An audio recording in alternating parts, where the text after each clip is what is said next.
Good morning to all of you my friends. सभी को मेरा नमस्कार। मैं गोपाल आप सबके बीच फिर से एक नई वैकेंसी लेकर हाजिर हुआ हूँ।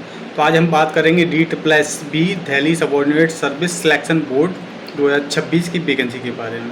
हाल ही में DSSB ने अपना ही अब एक नोटिफिकेशन जारी किया है जिसमें उसने 1979 यानी 1979 वैकेंसी निकाली है। अब बात करते हैं हम किसकी डेट कब से है और कब तक है, इसके बीच हमको फॉर्म भरे जाने हैं। तो 16/6 से इसके फॉर्म स्टार्ट हो चुके हैं और 15/7/2026 तक इसके फॉर्म भरे जाने हैं। इस बीच आपके फॉर्म भर सकते हैं।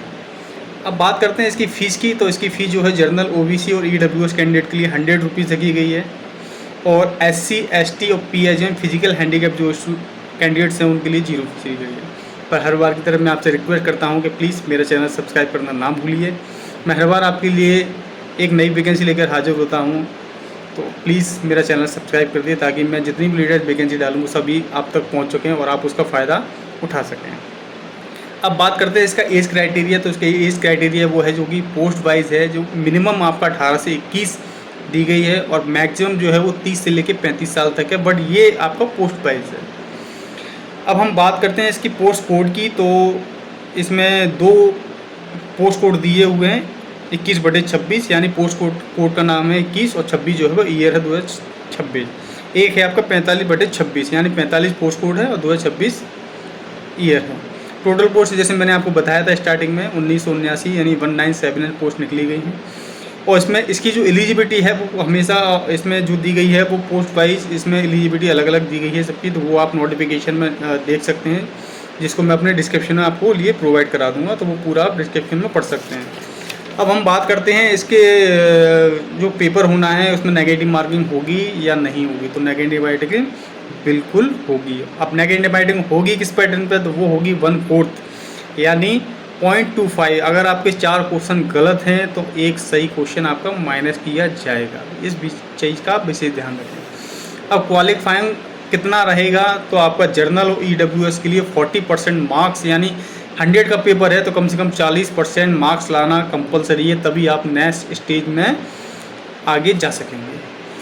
OBC दिल्ली वाले हैं उनके लिए 35% कंपलसरी है। ST ST और PH जो फिजिकल हैंडीकैप हैं उनके लिए 30% और एक्स सर्विसमैन के लिए भी 30% कंपलसरी है। इतने नंबर आपको लाने ही पड़ेंगे, अन्यथा आप डिस्क्वालीफाई हो जाएंगे।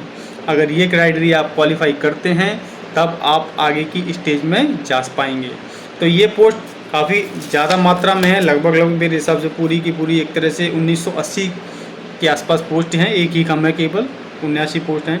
तो इस फॉर्म को आप जल्द से जल्द फिल करें, बट पूरा नोटिफिकेशन पढ़ लें, सारी एलिजिबिलिटी चेक कर लें, उस क्राइटेरिया के अकॉर्डिंग आपके पास एलिजिबिलिटी है या नहीं है, एज देख लें अपनी, और जो भी उनके जो कास्ट वाइज हैं OBC ST ST EWS या फिजिकल हैंडीकैप उनके जो सर्टिफिकेट्स हैं एक्स सर्विसमैन वगैरह के सर्विस के सर्टिफिकेट्स हैं वो उनके पास होने की ज़रूरी है। साथ ही जो कैटेगरी वाइज कैंडिडेट हैं उनके पास दिल्ली गवर्नमेंट के अकॉर्डिंग नोटिफिकेशन में जो उनके कास्ट सर्टिफिकेट दिए गए हैं वही कास्ट सर्टिफिकेट बनवा के लगाएं। अगर अदर कोई आप कास्ट सर्टिफिकेट लगाएंगे तो हो सकता है आपका फॉर्म रिजेक्ट किया जा सकता है, क्योंकि जो उनकी डिमांड्स होती है हमको एज पर डिमांड्स उनको फॉलो करना होता है, वही हमको अपने फॉर्म में फिल करना होता है।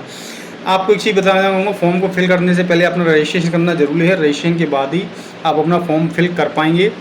साथ ही आपको बताना चाहूँगा, जब आप फॉर्म फिल करते हैं तो अपने नाम की स्पेलिंग, अपने फादर के नाम की स्पेलिंग, मदर के नाम की स्पेलिंग, डेट ऑफ बर्थ, कई बार ऐसा होता है कि डेट ऑफ बर्थ की जगह जो स्टूडेंट्स या कैंडिडेट्स होते हैं वो डेट ऑफ फॉर्म डाल देते हैं या लास्ट डेट या उसकी स्टार्टिंग डेट होती है वो फिल कर देते हैं बाय मिस्टेक।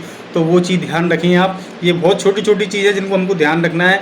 अब दूसरी चीज़ वो बताना चाहूँगा कि जो हम पोस्ट अप्लाई कर रहे हैं जिसके लिए हम एलिजिबल हैं उस पोस्ट को हम देख लें जब हम उसको ऑनलाइन फॉर्म में फिल कर रहे हैं। कई बार होता है कि फॉर्म हमको LDC पे करना है पर हमने कर दिया सीनियर असिस्टेंट पे, या हमको टेक्निकल असिस्टेंट पे करना है हमको करने के, या इलेक्ट्रिकल इंजीनियर पे, तो वो बाय मिस्टेक डिफ़ॉल्ट हमसे हो जाता है। तो हमको ऐसी गलती नहीं करनी है। हमको फॉर्म को बहुत ही धीरे धीरे एक एक चीज़ को देख के फिल करना है। और लास्ट में जब हम सबमिट करेंगे फाइनल फॉर्म को तो उससे पहले हमको प्रीव्यू दिखाया जाता है ऑनलाइन में। ये एक अच्छी फैसिलिटी गवर्नमेंट ने सारे ऑनलाइन फॉर्म में प्रोवाइड की गई है। तो प्रीव्यू आप अपना पूरा चेक कर लें अच्छे से, date of birth, father name, mother's name, अपना नेम, अपना जो अपनी क्वालिफिकेशन, उनके marks, year passing of years हैं, उनके डेट ऑफ बर्थ, ये सारी बेसिक चीज़ें इनको देखना बहुत ज़रूरी होता है, क्योंकि हम यहीं पर कहीं ना कहीं गलती कर जाते हैं और लास्ट पे जब हमारा फाइनल सिलेक्शन होता है तो हमारे डॉक्यूमेंट वेरिफिकेशन में ये बहुत बड़ी इशू बन जाता है। तो प्लीज़ सभी कैंडिडेट जो भी इस फॉर्म को भरें या XYZ आप कोई भी गवर्नमेंट प्राइवेट कहीं भी फॉर्म भरें, इन सारी चीज़ों को ज़रूर आप देख लीजिए। अगर इसको नज़रअंदाज करना आपके भविष्य के लिए खिलवाड़ साबित हो सकता है। तो प्लीज़ फॉर्म को भरते समय सारी डिटेल अच्छे से देखें।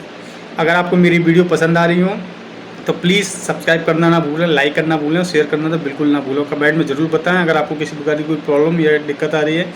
DSSB 2026 का जो नोटिफिकेशन है वो मैं अपने डिस्क्रिप्शन में आपका पूरा नोटिफिकेशन प्रोवाइड करा दूँगा, वहाँ से आप इसको ओपन करके पूरा डिस्क्रिप्शन को अच्छे से पढ़ सकते हैं।